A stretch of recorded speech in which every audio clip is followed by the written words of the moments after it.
Акча мамиле аркылуу келет. Акча мамиле аркылуу келет.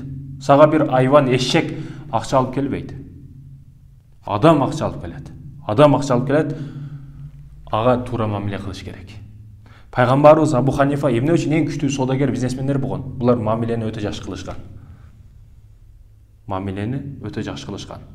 Бир содагер ар кандай товарларын сатып отурса, бир акчасы бар адам келип, ушундай товарларыңдан алам, канчадан бересиң десе, 30 сом ушундай тегерегинде акчаны айтат экен.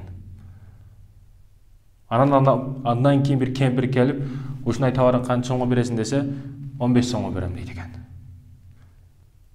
15 сомго алып кетет экен жанагы кемпир. Анан баягы товарды сураган адам, эмне үчүн бул кемпирге 15 сом, мага 30 сом?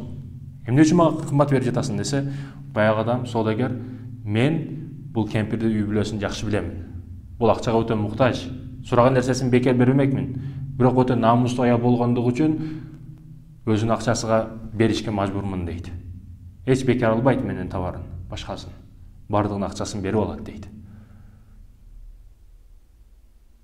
Ошондо баягы абалды түшүнөт дагы баягы содагер, айткан сенасында алып, ал кемпирге дагы жардам кылып кетет.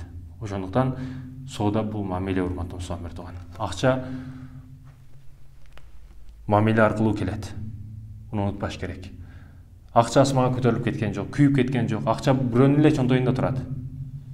Ошону эч кандай зыян бербестен, алдамчылык жолун кылбастан, ошону чөнтөгүдөн алыштын жолу бул бизнес деп аталат.